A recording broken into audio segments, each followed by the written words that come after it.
こんにちは。ミニマリスト田中です。地方都市の隅っこで生活費月11万円でゆるく小さく暮らしています。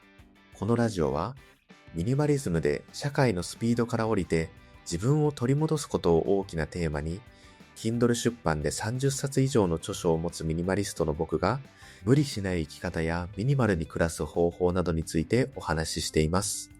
もし共感できる部分があればフォローやコメントなどお待ちしています。さて、今日のテーマはですね、人生は問題解決ゲームですという話をしてみようと思います。少し前の僕は人生って我慢大会みたいなものだと思っていました。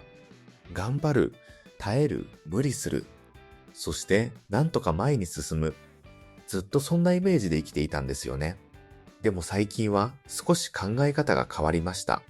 人生って苦しみに耐え続ける我慢大会というより、もっとシンプルで淡々とした問題解決ゲームなのかもしれません。今日はそんな話を僕の最近のリアルな体験を交えながらお話ししていきます。よく学校とか職場でもちゃんと考えなさいって言われますよね。でも僕は最近、人間が考えるということには全く中身の違う2種類があるなと思っているんです。その一つ目は不安になることです。どうしよう。終わったかもしれない。自分にはもう無理かもしれないな。この先、将来どうなるんだろう。僕も昔からこの類の考え事を脳内でたくさんやってきました。でも今振り返って思うんです。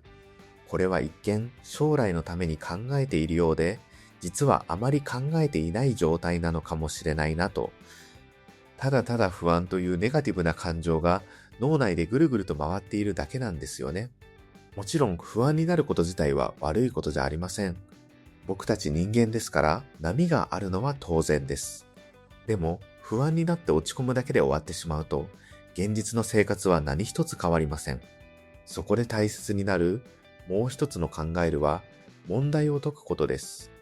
なんでこういう結果になったんだろう。どうしたら現状が少し良くなるだろう。次はどんな方法を試してみようか。こっちの思考です。最近の僕は何かしんどいことやトラブルが起きたとき、できるだけこちらで考えるようにシフトしています。すると面白いことに人生が停滞せずに少しずつ前に進み始めるんですよね。例えば本当に最近の話なんですけれど、僕の YouTube の動画の順位が急に落ちてしまったんです。正直その画面を見た瞬間は、うわ、チャンネル壊れたかもしれないと思いました。自分で何か発信している人なら分かってもらえると思うんですが、数字がガクッと落ちると結構焦るんですよね。終わったかも。もう二度と伸びないかもしれないな。そんなネガティブな不安が脳内を占領しそうになります。でも、そこで終わらせないのが問題解決ゲームです。じゃあ、クリック率はどうだろう。全体の視聴時間はどうなっているかな。他の動画の動きはどうだろう。感情を一度横に置いて、実際の数字を冷静に見てみました。すると、別にチャンネルは壊れていませんでした。単純にそれまで一時的にバズっていた動画の波が落ち着いただけだったんです。つまり問題は、自分の脳内で膨らんでいた恐怖よりも、はるかに小さかったんですよね。そして実際、翌日にはその動画がまた上位まで上がってきました。もし僕があの瞬間に終わったと絶望するだけで終わっていたら、多分今もずっと不安のまま過ごしていたと思います。先日作った田中クラブというコミュニティも全く同じでした。作った初日、村人0人、誰もいませんでした。画面の向こうには完全に僕の独り言だけが響いている状態です。正直、ちょっと寂しかったですし、ああ、失敗したかなとも思いました。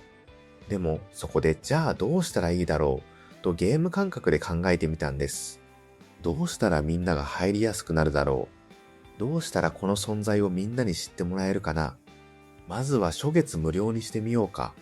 YouTube でもちゃんと思いを話してみようか。ノートを毎日コツコツ投稿してみようか。そんな風に思いついた対策を少しずつ試してみました。すると2日後、本当に嬉しいことに新しい村人さんが来てくれたんです。しかも同時に2人も、いつも見てました。ノートを読んでました。すごく勇気を出して参加しました。そんな温かい言葉をいただいて、正直僕はかなり感動しました。これもただの問題解決なんですよね。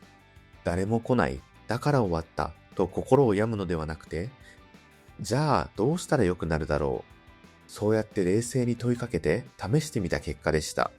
そして僕は、これって日々の仕事や人生全体も全く同じなんじゃないかと思っています。例えば、会社に行くのがどうしても毎日しんどいと悩んでいるなら、じゃあどうしたらいいだろうと考えてみる。生活費を下げてみる。働き方を思い切って変えてみる。小さな副業を試してみる。人間関係の摩擦がしんどいと消耗しているなら、相手と少し物理的な距離を取る。働く環境そのものを変えてみる。将来のお金がなんとなく不安なら、毎月の支出を徹底的に見直す。自動でお金が貯まる仕組みを作る。投資の仕組みを少しずつ学ぶ。もちろん、試したこと全部が最初からうまくいくわけじゃありません。僕だって毎日たくさん失敗します。でも、人生の課題を深刻な悩みではなく、ただの問題として見た瞬間に、人生は不思議と少しずつ動き始める気がするんです。だから最近強く思います。人生を生きやすく変えるのに必要なのは、ものすごい根性や特別な才能だけじゃないのかもしれません。ただ目の前の問題を見て、じゃあどうしようと少し考えて少し試してみる。本当にその小さな繰り返し、たったそれだけです。人生はベッドの中で深刻に悩むゲームではなくて、目の前の問題を一つずつ淡々と解いていくゲームなのかもしれません。そしてそのゲームは特別な誰かじゃなくても案外誰でも今すぐ参加できるんです。少なくとも僕はそんな風に考えて毎日を低空飛行で楽しく生きています。ということで今日は人生は問題解決ゲームかもしれない。そんな話でした。もしこういう話が好きな方は田中クラブにも遊びに来てください。